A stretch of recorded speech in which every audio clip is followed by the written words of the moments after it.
Hi, and if you've just tuned in, you're watching MVTV. We're joined today by the artist Jenn Porreca, who is currently exhibiting in the Belfast Print Workshop. So, hello Jenn. Hello. Thanks very much for joining us Thanks here for at having MVTV. So before we get straight into your art, could you tell us a bit more about your background? You grew up with your mother. She was a monument artist. Can you tell us a bit more about that? She was, yeah. I'm from England originally, and my mother was a tombstone mason and monument artist, and so I grew up in her workshop. It was her business. She actually wanted me to take over the business, and I decided, no, I'm not going to do that. And I spent my days watching her sketching, figurative form for years, and then chiseling it into stone and creating monuments for city centers and various landmarks. So. And you also lived in Abu Dhabi as well for quite a while. What was that like as a city? I was very young, but I think perhaps there was a bit more of an impression that it left on me. I was there from when I was about 6 to 8 years old, and so it was in the 1980s during the rabies scare there, and I think it's a bit more of a cosmopolitan city now. Women can walk around without, being covered, and so it was interesting as a young girl to be with your mother there, who, is English, walking around with a T-shirt on. It was an amazing time. Now that I look back on it, I think I hated it when I was there, when I was young, I couldn't understand the language. But I spent quite a bit of time traveling about with my mother. Mm-hmm. And I mean, we sort of inspired in terms of your artwork there. Did you do a lot of artwork while you're in the city? Not when I was younger. I mean, as a kid you do. I think every kid draws a bit here and there, but I didn't go back as an adult. I'd like to do an exhibition there as an adult, sometime in the future, near future, hopefully. Yeah, and I mean, then going from there, I guess, to San Francisco, which is completely different. How was that as a city, and in terms of your artwork as well? How did that sit?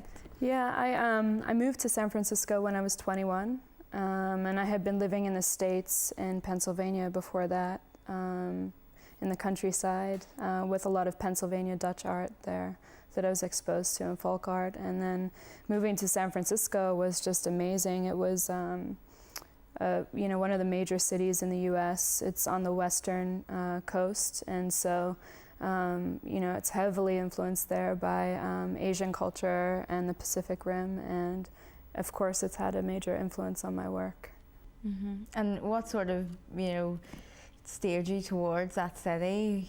Was there any circumstances that just led you there, really? I think it was just teenage angst a little bit, just being on the East Coast, and then I said I'm going to break away, so I got as far west as I could and went to the West Coast. And and there's in the States, when you grow up, there's always talk of California and it kind of being this promised land, and everything's so open and diverse there, and then you go about 5 hours south in the car and you hit Los Angeles and you have Hollywood and all of that. So California, is quite vast, but San Francisco itself it's a beautiful city. It has the best of both worlds. It's the most like Europe, I think. Did you find it very inspirational for your work? Or? Of course. I think it's interesting as people start to see my work, they want to find the things that they can relate to in it. And so there's always the want for the public to find that quick fix of, oh, this is what it is, or put it in this box. And really, my work is a culmination of my life. Mm-hmm, mm-hmm. And in terms of your work, you never actually attended art school as well? I didn't. I mean, how, do you think this is sort of... I took a few classes. Right, okay.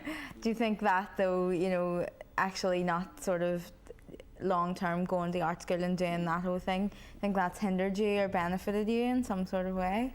Both. I mean, it depends on the day, There are days that, I can't quite figure out how to do something technically, and it takes, 10 times the experimentation to achieve the same outcome as someone who goes to school and gets those building blocks. And so oftentimes I find myself calling my friends who have been through school and asking them how to do it. And I feel a bit like an apprentice to a number of people, but then I'm taking what I'm learning through just discussion and experimentation and to create my work that way. If you were to advise a young budding artist as well to either go or not go to art school, you know, what would your sort of words of wisdom be to them?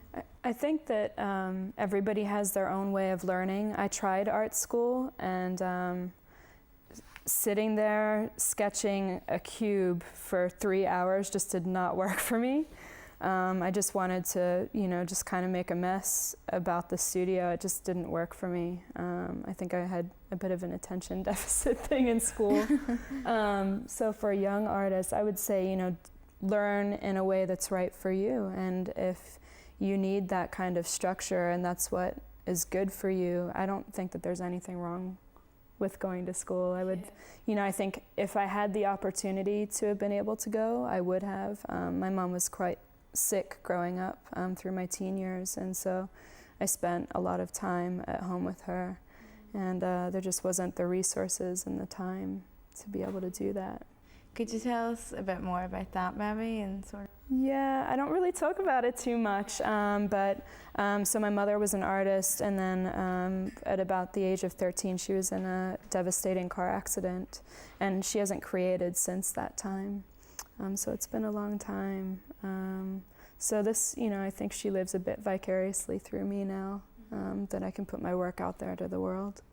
So, I mean, would you say that your mother then took priority over your artwork for?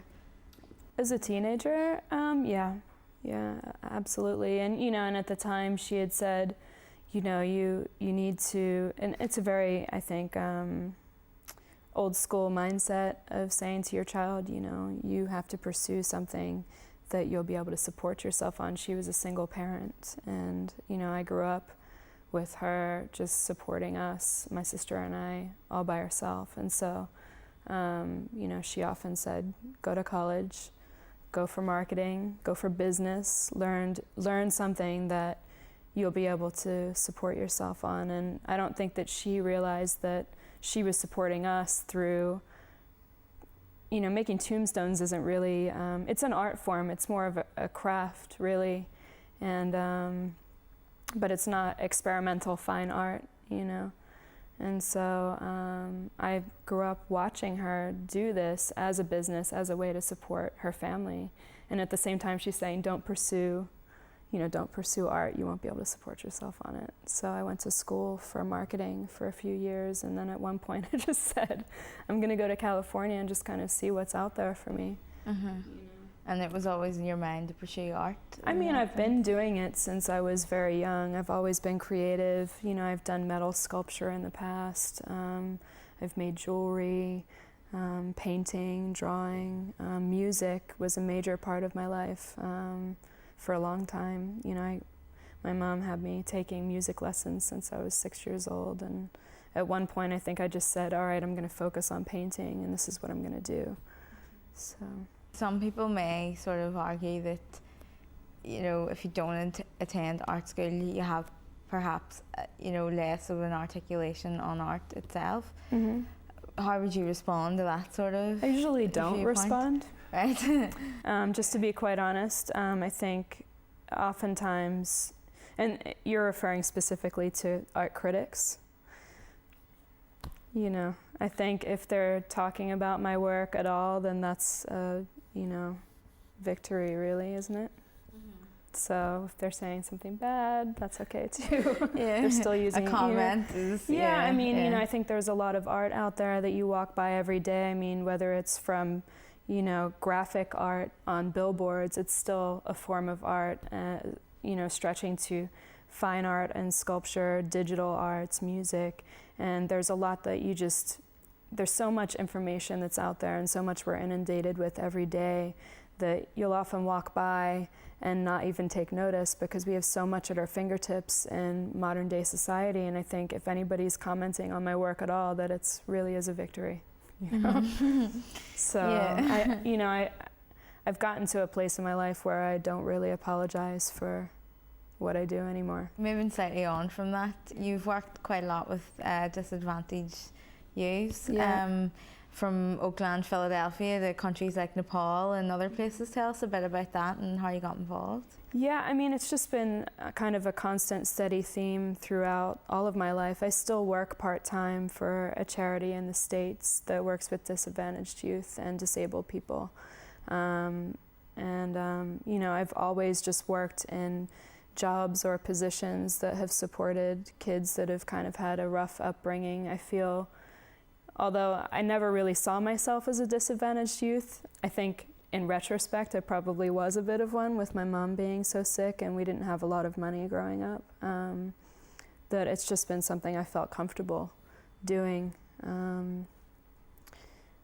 Yeah, I've always been involved in charity work, and it does have a huge influence on my artwork as well. It keeps me grounded and humble. Is there sort of an inspiration maybe from your own childhood or your own life to kind of keep going with that? As you say, you're still involved with that today.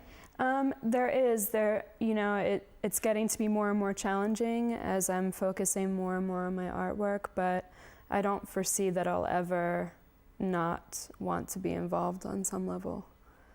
I don't know how that's going to transpire as I get older, but you know, I think that it's really important to nurture youth in any way possible. You know, that's really our legacy as people. Yeah, and as you say, that has been a great influence on your work. It has. Again, it's hard to pinpoint, you know, whether it's one specific thing within a painting or if it's going to be an ongoing theme. I think that that's something that I'll have to have other people determine after I'm gone, you know. Yeah. How, as an artist, would you describe your style of work? That's challenging. How would I describe it? Usually modern contemporary painting. Figurative work. I don't get too much into it. I think the real magic for me is to see people interact with my work, and whether they have a negative reaction or a positive reaction isn't really of a matter to me. It's more that I'm able to communicate with people on some level through my work. You know, I don't know. Yeah, I mean, maybe, you know, style of work is a bit much, but for someone sort of who maybe is not knowledgeable about artwork and sort of kind of in layman's terms, how would you describe the sort of artwork that you do, really? You know, there's a movement that's taking hold in the United States, and I feel as though I really sit on the outskirts of it for multiple reasons, but most of the people that I show at the United States, they are part of what's called the pop surrealism movement. I don't know if a lot of people around here aren't too familiar with it yet. I think that it's been largely an underground movement that's inspired by, you know, politics in the United States, comic books. We have a lot of anime and manga where I'm from. You know, culture of Asia comes to San Francisco quite readily. So for me, there's that. There's, you know, skateboarding. It's a youthful culture that I grew up in the 90s and also in the 80s, you know, in the United States. So all of this has widely inspired the pop surrealism movement there. Mass popular culture, Atari, you know. Yeah. All of these things that, you know, are modern day, so to speak. Atari is old now, but, you know, modern day inventions, the internet, we have so much available, and it's really picking and choosing what you want to create your work with aesthetically. Yeah. And what other sort of inspirations, so to speak, would you have for your work? There's a lot of classical inspiration in my work as well.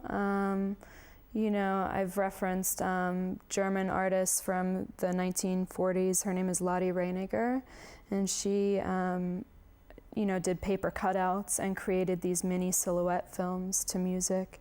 And so that's from the turn of the century. A lot of turn of the century artwork from Europe has influenced me. German expressionism, It's really everything that I see. If I love it, I'll research it. And Egon Schiele, is another major artist. Alphonse Mucha from the Art Nouveau movement. A lot of artwork that really isn't necessarily political, but it was of a time where people were really wanting to see a lot of beauty. I think that throughout the 80s and 90s, we've had a lot of artists in the States that are very politically motivated. And I feel like now, with all of the war and famine, that we're coming to a time where beauty is coming back in fine art. It's not all just about shock value anymore. Would you be at all politically motivated yourself, or? Not specifically, no. But it's not to say that I'm not engaged and interested and educated. But I use my art as a means to bring beauty to the world. And your art is very illustrative as well. Mm-hmm. Have you had a lot of this work published, or? Yeah. In the past few years, there's been quite a number of magazines. Symposium magazine out of Miami did a feature spread just last year. Juxtapose magazines published me repeatedly. They've been very generous to me and my work. And there have been some catalogs that have come out. There's talk of my work being put into a number of books.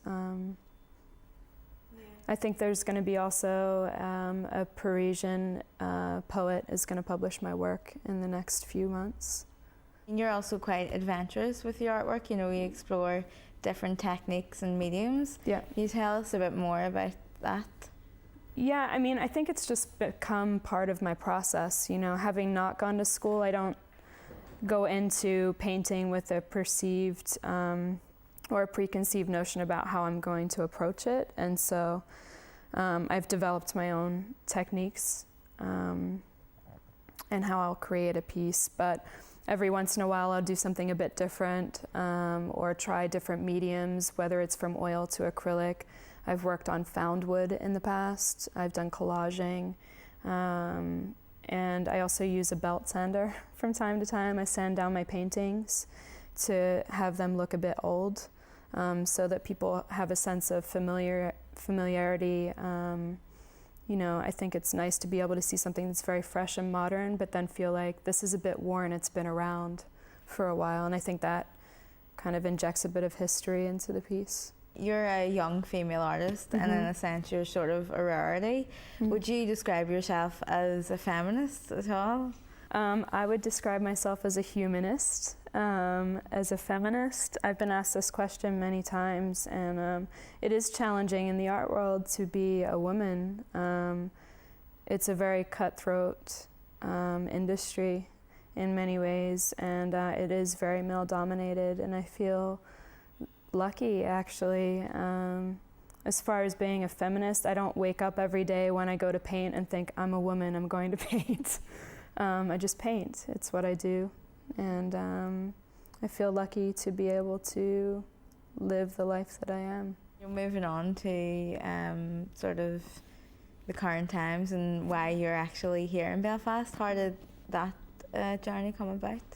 About 3 years ago, Struan Hamilton at the Belfast Print Workshop contacted me and said, we would love to invite you for an artist residency. And I was a bit taken back, thinking, who is this person sending me an email from overseas? And so it's taken quite a number of conversations just to bring it into fruition, but that was about 3 years ago, so it's been a long road to get here, and now it's happening so fast. I'm only here for 3 weeks. As I understand, you have an exhibition as well. That's right. Yeah, could you tell us a bit more about the residency is an opportunity for me to create limited edition prints. And I think a lot of people don't know quite a lot about printmaking. Today you can create a digital print, which you push a button on the computer and a print comes out. And people are selling their prints that way. It's just a reproduction, basically, of their painting. This is a time-honored technique of creating copper plates, etching into them, having multiple plates to create colors within one original print. And these in and of themselves are just as complicated, if not more, than creating an original painting. So I'm here and have created 4 prints. You've been here for 3 weeks. What do you make of the art scene here in general? The art scene is actually very cohesive. I live a bit in isolation in terms of my art in San Francisco, and I don't know if it's just I'm, amongst the right people, which I probably am, but there's a lot of support amongst artists from peer to peer, I've noticed. It's not as competitive, but that might be skewed perception because I don't know anybody. And I think that the support of the Arts Council of artists in Northern Ireland is amazing.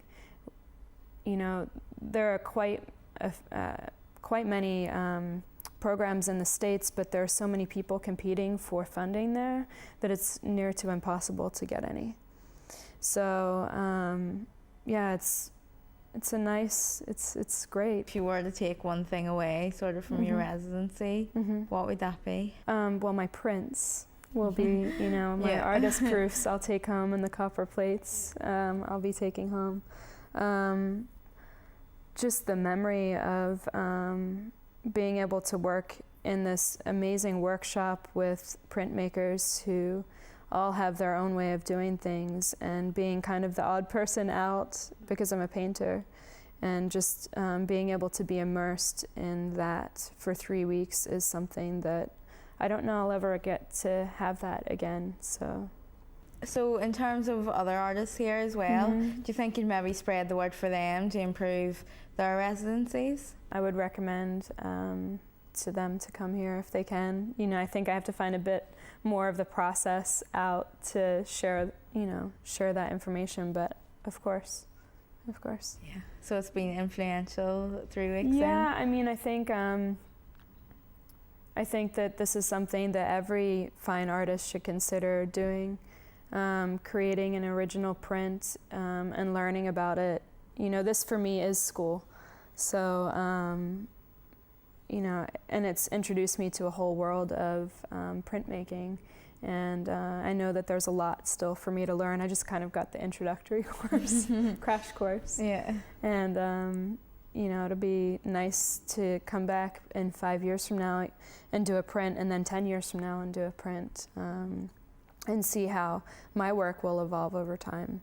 And, another nice thing about the Belfast Print Workshop is they have an archive which goes back a number of years, and I know that my work will be included in that archive, and they have ongoing exhibitions that they do every 3 to 5 years to show their archive of artists that have come through Belfast. So that's exciting to me. Yeah, it's exciting to me, to see that happening. I think every artist likes to know that their work will live on after they're gone, so you have to put it in the hands of the right people, and I think that this is a good start. So thank you very much for coming today, and lots of luck with your exhibition. Thank you. Thank you.